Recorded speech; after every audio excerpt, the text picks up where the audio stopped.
Hey, it's me, Dustin. Welcome to Smarter Every Day here on the second channel. This is a unique video. This was an opportunity to geek out over rockets with a fellow rocket lover that just happens to own the company that makes the rockets, which is a big deal for me personally because I've never seen an orbital rocket launch.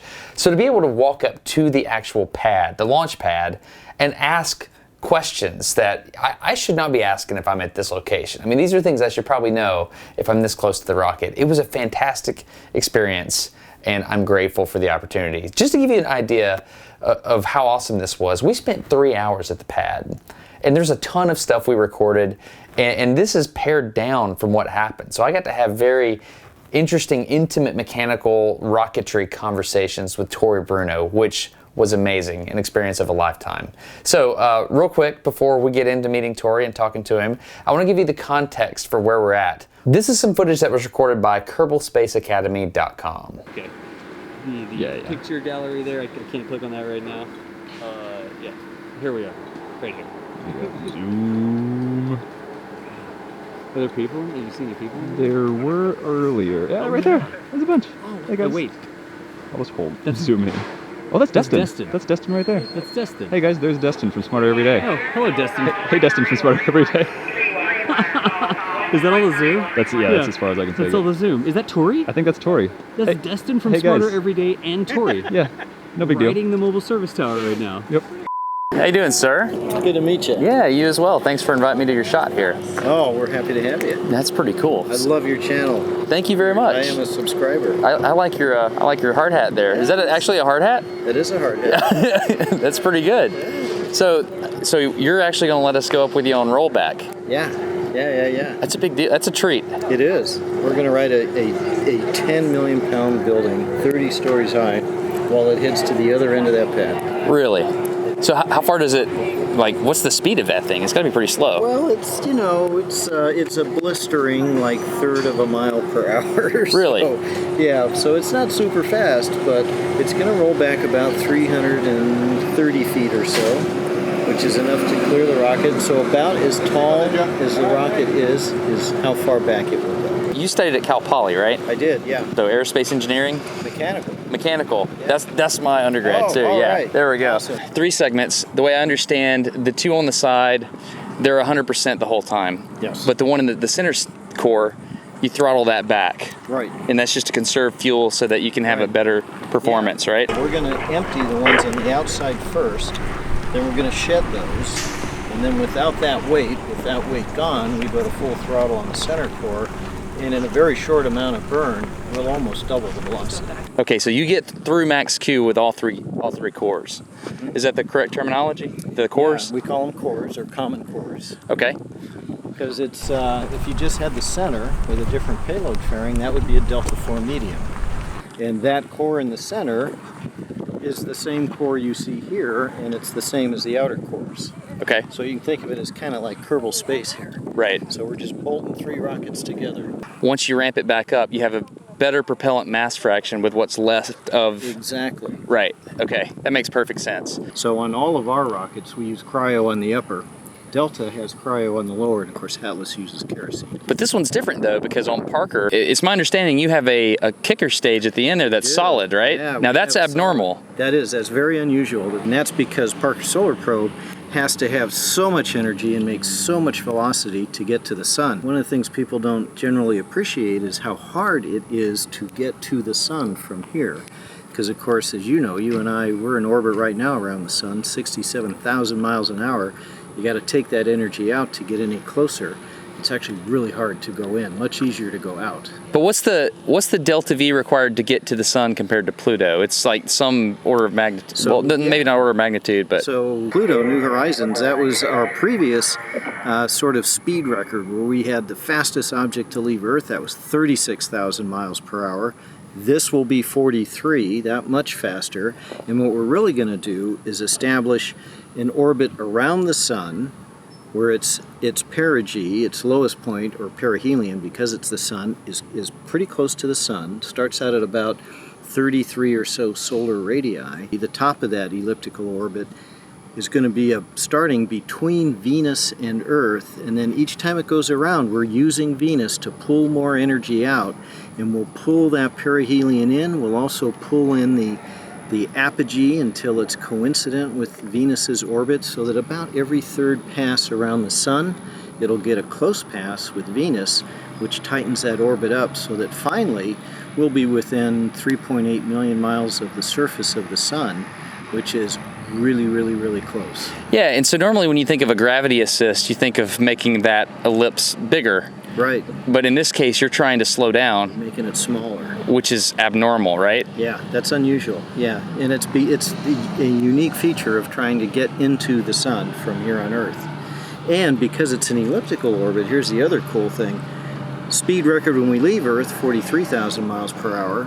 But when you're at your perihelion or perigee, your orbit is faster, right? So that's Kepler physics. So it kind of goes slow out here and then faster down there, right? Because the energy has to be the same. That's going to get all the way up to 430,000 miles per hour.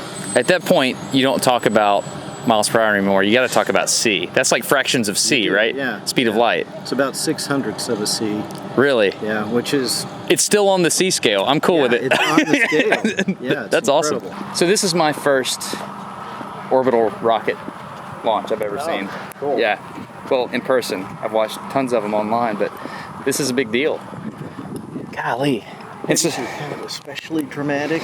You know, not only is it big and it's loud, but because it's a hydrogen booster, you flow hydrogen first to get the engine cooled and spun up, then you ignite it. Well, all that hydrogen floats back up along the side of the rocket. That's why you kind of char the side of this one, right? So it kind of looks like it's setting itself on fire. Yeah. Then it lifts off. It's actually doing a G, 2.2 million pounds of thrust. The rocket only weighs 1.6 million pounds fully tanked, but it's so huge, it looks like it's just sitting there and lumbers into the air. I gotta say, this is pretty rad. Just walking right up to the... This is interesting. Right. Do you always go up on the... Now, it's called the MST, correct? Yes, And mobile service tower. do you always go up on the tower? Or obviously, you don't usually use the tower. You use other things, right? Well, this is always the setup for a Delta launch. Oh, really? Yeah, so Atlas is a little bit different. We build a rocket on its launch platform, which is mobile, and we roll it out to the pad. Delta, we build the rocket in a horizontal facility, roll the rocket out here so all three cores came out in a giant truck, flipped it up vertical into that building. Then we finish it, and then when we're ready, the building rolls away. Man. Yeah. I'm able to comprehend less and less about what you're saying as we walk closer. Yeah, for you this is old hat, but I mean, imagine studying this stuff in school and like actually seeing it for the first time. It's pretty rad. I'll let you in a secret. What's that? I'm coming up on my 400th launch. Uh-huh. Feels the same every time. Does it really? It's pretty cool. Yeah. So This guy's a beast. I mean, even we're standing here and it's huge, but it's bigger than it looks. That's a 30-story building. yeah, it doesn't Rocket look, is. yeah, it doesn't look like it at all. This rocket will do about 30,000 pounds to low Earth orbit. That spacecraft's only 1,500 pounds. So this is a gigantic rocket with a tiny little spacecraft. Okay, I was trying to compute that. That's how you can get so much delta V. Exactly. Ignition starts, you start thrust, Right. you measure strain of some sort there. Then we release, and then now the rocket is under thrust vector control to keep it oriented in the right way. Right, and I've got to imagine that TVC is way easier with a heavy because you have a larger moment arm from the center. That's right. Okay. Yep, that's right.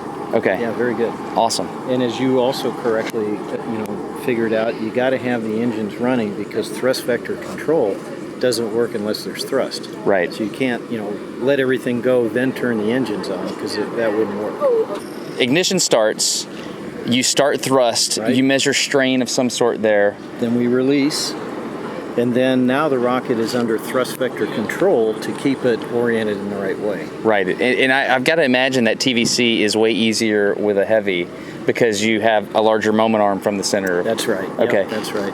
Okay. Yeah, very good. Awesome. And as you also correctly, figured out, you got to have the engines running because thrust vector control doesn't work unless there's thrust. Right. So you can't, let everything go, then turn the engines on, because that wouldn't work. Characteristic energy for Parker Solar Probe is going to be north of 154 kilograms square per second square. Is that what I keep hearing, C3? C3. Okay. So C3 is one of the parameters we measure when we just want to talk about whether there's enough energy, and it is energy per unit mass, to escape the gravitational influence of a given body. So if your C3 is less than 0, you're not getting away from the Earth.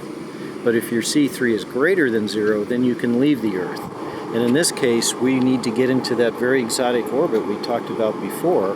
And so, a C301 would just send us, out away from the Earth, orbiting the sun. It would be a solar orbit. We need 154. Right. Because you need to do some maneuvering once you get out there. You got it. That's awesome. See, so these clamps open up pneumatically, and then the whole thing pushes back. You got it. And we're going to be up there when it happens. Yes, we are. We're going to ride it. That's awesome. Let's do it. So we're going to the 6th level, which is how high up? Oh, I want to say about 70 feet. Does that sound right? Maybe a little bit more. Yeah, we skip a couple levels. Are you on flight ops here? I'm in safety and quality. Safety and quality. I'm Destin. So you're going to make sure the YouTube guy doesn't hurt himself. That's correct. Okay. Yeah. Sounds good. Wow. No, we're good. We're good.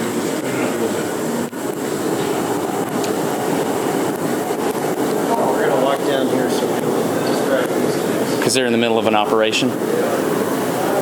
All right, so here you are. This is the top of one of those side cores. Right. And you can see here's the center core. So the second stage is going to be basically inside there, and then up she goes. Wow. So to give you a feel for what you're appreciating here, look out from there. If you want me to hold your camera, you can peek over the edge. Sure. Sounds good. Do you want me to film you? That sounds great. It's rolling right now. I can grab this and peek over the edge? Yes, you can. Yeah. Hold your hat. Hold my hat. And your glasses. Okay. That's higher than I thought. Yeah, that's pretty high. You can feel. Yeah, this isn't a joke. So this right here is mostly insulation that I'm looking at right now. Yeah. Okay, how thick is the insulation? Because the cryo tanks are behind this, right? Yes. So we use a couple of different kinds of insulation on our rockets. We'll use cork, which is where we use cork is relatively thin. Literal cork? Cork, yeah. Like the tree? That's a very common rocket skin insulative material because not only is it a thermal insulator, it's ablative, which means that it erodes or burns off as it's trying to heat up, which helps to remove the heat before it can conduct in. But how do you make cork not just flake off in big chunks? So it's ground up, and then it's bonded together with a binder into sheets, and then we bond it onto the side of the rocket. Wow. And of course, where we have our cryogenic propellants like this guy, so I'm gonna let you look down again. If Okay. you want, and you're gonna look for areas that look really rough on the side of the rocket. Okay, I see that. So that's an insulative material we spray or paint on called Sophie. And that's a polymer insulator, and it's very similar. It'll be thicker, much thicker, a couple times thicker than the cork.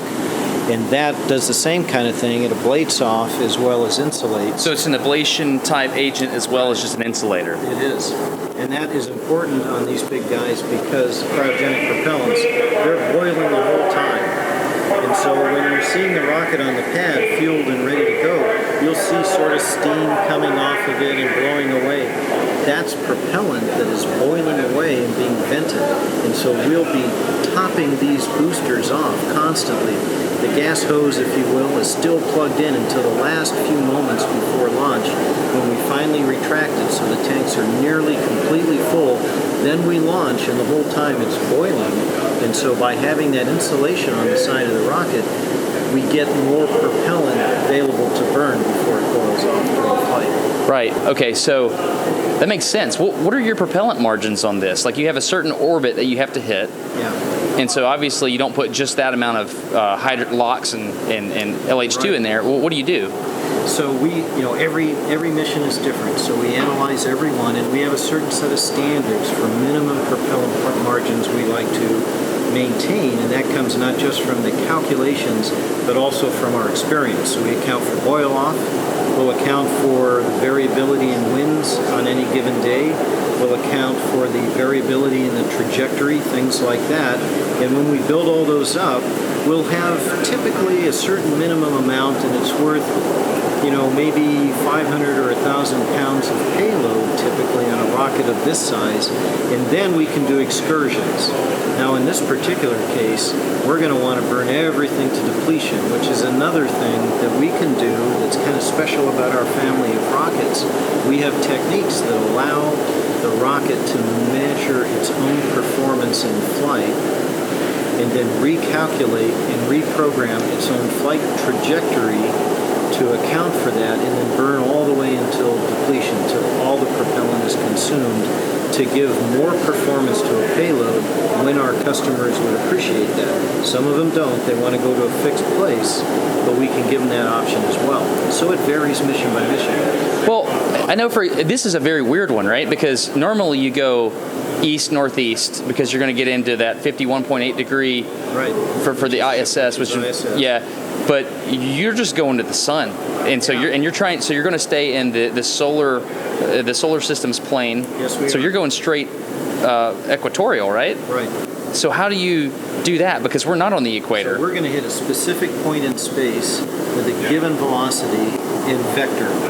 And in this case, the accuracy required is really stunning, because we're going to drop off the Parker Solar Probe within 40 minutes or so of launch.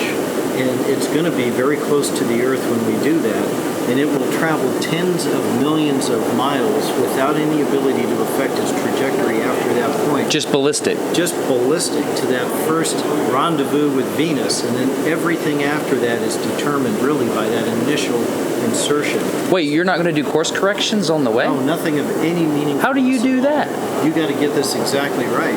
So Parker Solar Probe does have an attitude control system on it, powered by hydrazine, but what that is primarily for is to orient the spacecraft so that its carbon-carbon heat shield is always facing the sun when it's passing through the corona.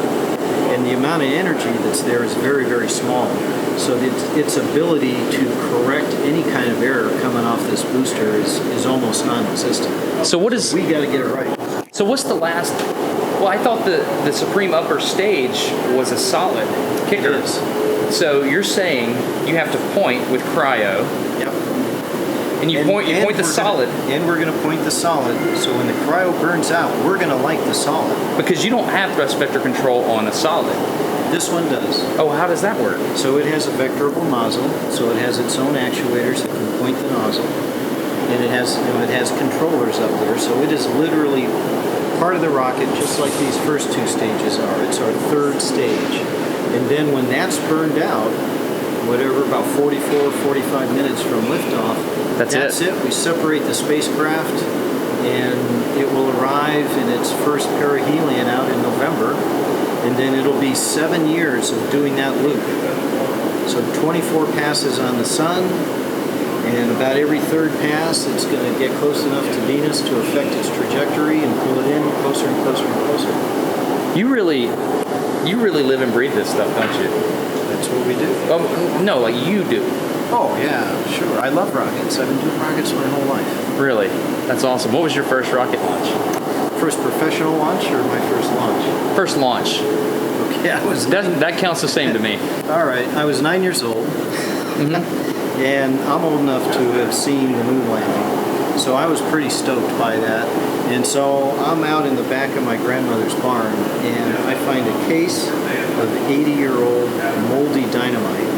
And I figured there's only one thing to do with that, so I'm going to build rockets out of it. Wow. So I took the sticks, I cut them open with my penknife. They're all soaking wet because, the nitroglycerin had sweated out onto the surface of the sticks, which is something that happens to really, really old dynamite. Makes it unsafe, but I didn't know any better. So I cut them open, pulled out the propellant, crammed it into this old wrought iron pipe, and I made my own rockets. And I'm proud to tell you that even at 9 years old, some of my rockets made it partly into the sky before they detonated. That's fantastic. And I got all 10 fingers. Now that's the true measure right there. That's the true measure. That's awesome. And it's the first professional one? So the first professional one was with Lockheed, working on the Fleet Ballistic Missile Program, designing big rockets that launch out of submarines. That's awesome. I just wanted to briefly mention that Tory's wife, Rebecca, is also a rocket scientist, right? Can I say that? Yeah. So you worked for Lockheed for how many years? 10 years. In Fleet Ballistic Missile. So rocket. Really? Yeah, that's where my kids are going now. That's Both awesome. engineers. That's awesome. That's good. Hypersonics. Hypersonics? Yeah, re-entry Solid, and systems. yeah, I worked in reentry. So you dealt with ablation type stuff all the time? Yeah, well, and other stuff, yeah. Other things you can't tell me about? Yeah. So this is a family affair? Oh yeah. My kids are 4th generation engineers. My dad worked on Apollo. Really? Yeah, in North American Aviation on Apollo. And yeah, I grew up near Edwards Air Force Base. Loved it. So yeah, it's in my blood. That's awesome. Yeah. So I spoke with some of the scientists involved, and they told me about Andy here. Do you know the best story there? So Andy's pretty special to this mission because it's so hard to get to the sun and to do a mission like this. The original designs for this type of probe were just impractical. And this gentleman, Andy, he came up with the innovative approach, the trajectory that we're going to use that really made this mission possible. Without him, we would not be standing here today talking about this. So he did the orbital mechanics. He did. And it's my understanding he passed away. Yes, he did. Yeah, he got sick. Right. Wow. So the whole flight is in memory.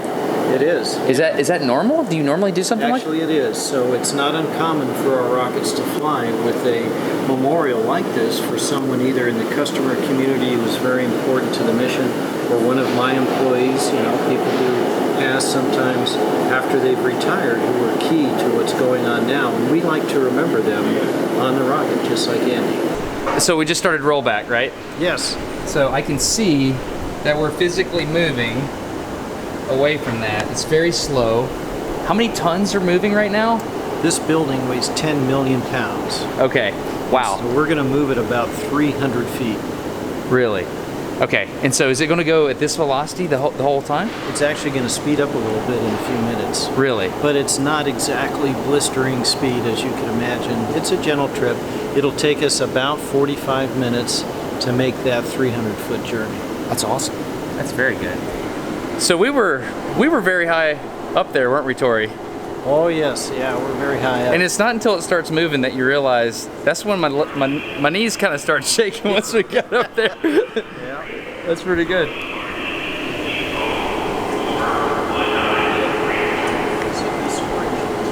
You see is the Sophie insulation we were talking about. So under the white is the cork, and under the orange is the Sophie. Yeah, some places under the white where it looks really rough, that's going to be Sophie too, but primarily that's cork, that's Sophie. That is pretty.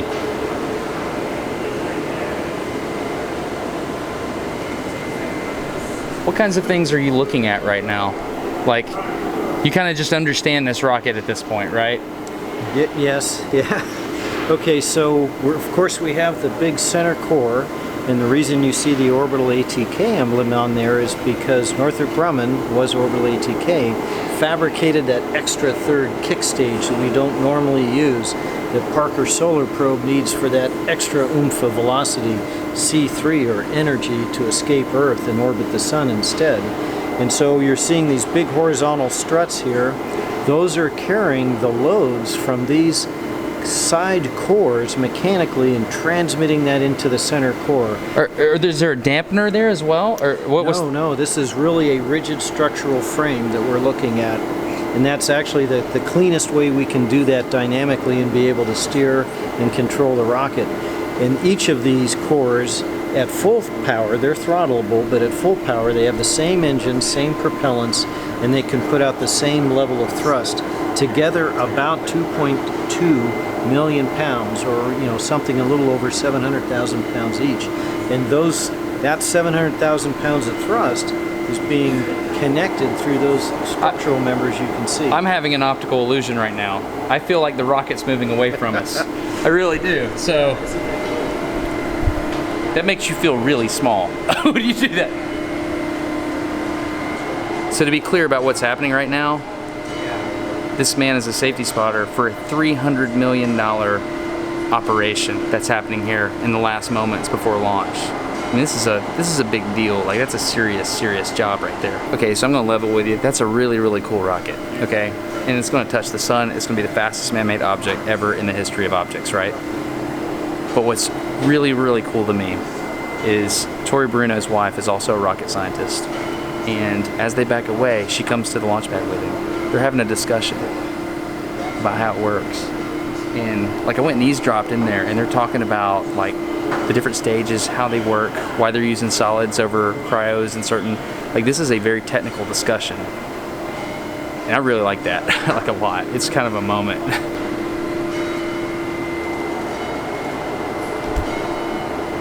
So I feel very honored to be where I'm at right now. This is pretty special.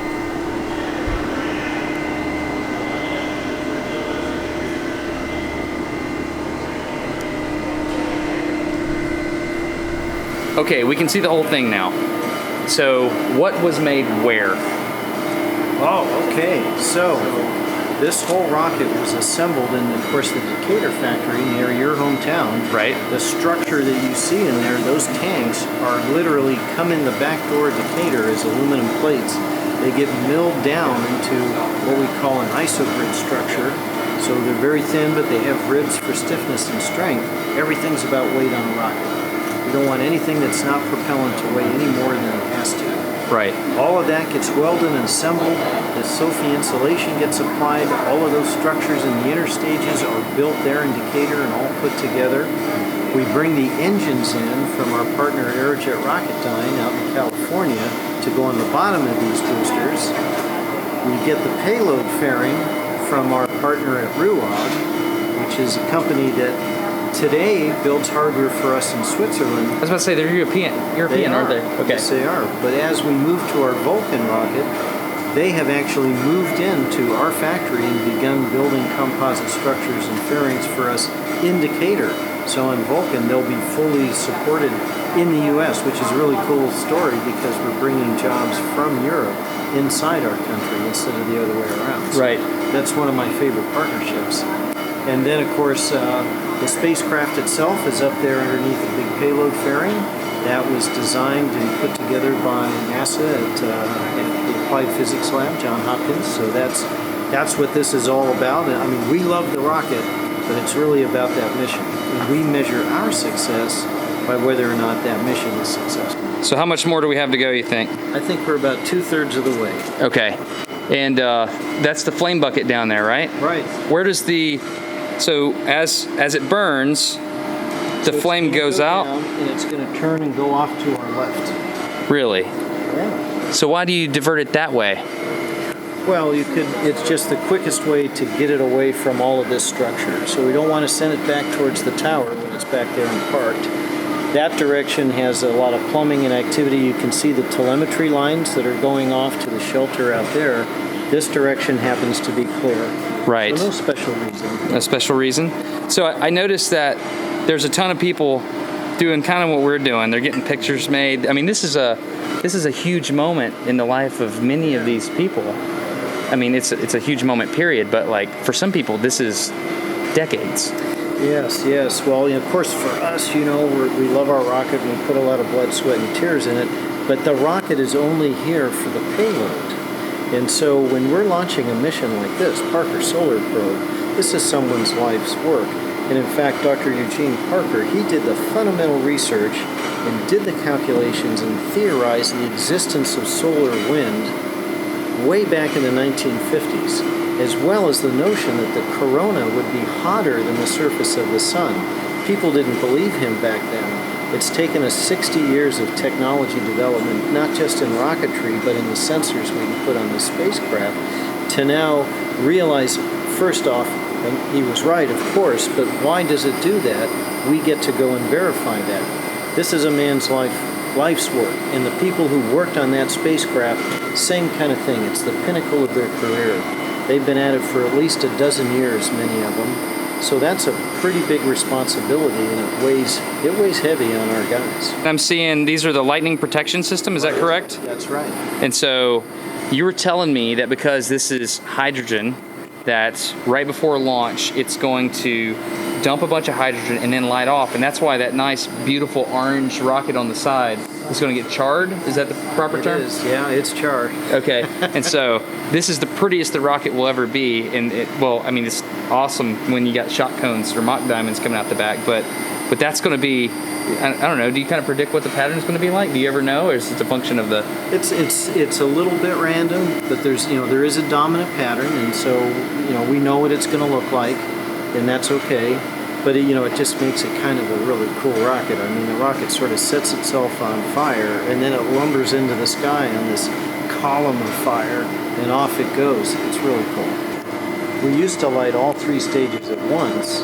We actually stagger that now, so we won't light them all at once, and that tends to suppress that flame a little bit. Oh, because one rocket will light off the other ones, kind of like a gas burner at your grill. And so it makes it that much quicker to start pulling all of the propellant and the flame through the trench and pulling it off the sides of the boosters. Okay, so if my flame trench is to the left here, and I've got 3 cores, which one would you light off first in order to try to drag all that out? I got to get myself oriented. So we light off the core on our left first, and then we roll across. That makes sense. Standing on the other side, so I think that's right. That makes sense because you have containment on that side, so that flame's going to be coming up in there. That makes a lot of sense, actually. So do you employ orbital mechanics gurus? Yeah, absolutely. Yeah, so, I've been doing rockets my whole life. I know a lot about rockets, but there are people at ULA who are far smarter than I am, who specialize really deep in their individual disciplines. So we have people that do trajectory design and trajectory analysis. We have people who understand, obviously, loads and dynamics and propulsion. I have sloshologists who can model how the propellant sloshes inside the tanks as the rocket is flying, so we know we can control the rocket and not end up cavitating the inlets. You said you've watched Smarter Every Day before. I have. So, did you see the video of a balloon in the van where when you drive forward, a helium balloon in the van will go forward? Did you happen to see that? Yeah, that was a good one. Yeah. So you have helium, or excuse me, you have not helium but hydrogen tanks in there, but it's liquid, right? It's liquid. So we don't have any issues with pressurants or anything. Like, do you have any pressurants in there, like helium or anything like that? Yeah. So we use helium to make sure we can expel the propellants through our engines. Is that an issue? Like when that rocket first fires, you have a massive acceleration in one direction, but you have all types of fluid in there, and then you have tanks of hydrogen and helium, and they're going to start floating in really weird ways once you launch. Yeah, so when we're under power, of course, everything is pressed to the bottom and it's behaving itself very, very well. But where it gets interesting is in 2 phenomena. The first is when we're still boosting, something called Pogo Instability, and the other is when we're actually in 0G. Or MECO, main engine cutoff? You got it. Okay. So let me talk about Pogo first. So that's a really long rocket, right? We're probably on this deck, I'd say probably 18 stories up, and there are propellant feed lines that run all the way from that top orange band where one propellant is all the way down to the bottom where the engine is, where the 2 propellants are going to mix. That fluid column can resonate and actually oscillate up and down. Kind of like water hammer? Exactly like water hammer. And that is feeding our engine, and so that can cause instability in the engine's combustion process because the pressure at its inlet would oscillate at the same frequency. So within that design are things we call pogo suppression systems that actually absorb that energy out. So when you plumb a sink and you're worried about water hammer, you have extra one pipe, right, that's dead-ended to absorb that energy. It's a very similar thing. So that's the only thing we really have to worry about on the way up until the propellant is very near the bottom and it's free to slosh around. And we need to suppress that sloshing with fins and baffles inside the tank so that it doesn't slide away from the inlet to the engines and starve the engine. Right. And then, of course, when we get to the upper stage, we're going to do coasts. So when you stop firing the engine and you coast for some length of time to the next burn, the propellant is just floating around in 0G or microgravity. So we have to worry about where the bubbles are going to go because we don't want to have problems with our fluid sensors. And then when we're ready to get going again, we have to get a little bit of positive pressure on that thing to move the propellant back aft so it covers the inlet to the engine, and then we can fire it up and go. So how do you do that? So we do that with our attitude control system, and we use it to get that first little bit going. So we have people that actually do really cool computational fluid dynamic modeling of slosh, where you have the fluid and a vapor on top of it in a confined space sort of bouncing around, and then we model that so that we know our systems are adequate to control it. So the baffles are important because not only do they stop that sloshing, but they also weigh something. They do. And so you want baffles, but you don't want baffles. Exactly. So everything on a rocket is a trade or Right. compromise in layman's terms. So there's a real science to figuring out all the different options and finding out the absolute optimum way to do it. So if you don't have enough baffles, then your rocket's not going to fly, or you have to maintain enough thrust all the time, wasting propellant to cover that inlet. But if you put too much baffle in there, then it's a lot of weight and Take it a mass takes away hit. performance again. So you got to get the balance just right. I love rockets. I think they're cool. You have a cool job, man. Yes, I do. You really do. Tory, thank you. Oh, you bet. I mean, this is an opportunity of a lifetime for me. Thank you very much. Oh, it's my pleasure. I really appreciate that. So we'll get out of your hair and let you go shoot your rocket. Okay. Thank you. I hope you enjoyed this experience as much as I did. This was very, very impressive. Thank you to ULA. Thank you to Tory Bruno, which is, I mean, he's amazing. If you tweet him, he will reply to you, like individually. He replies to tweets. It's incredible. He also is all over Reddit. He's a very active person, and you can ask him super technical questions, and he will answer you on the internet. It's impressive. So I'll leave a link to Tory Bruno's Twitter account down below, and thank you for watching this extended video on the second channel. I'm Destin. You're getting smarter every day. Have a good one. Bye.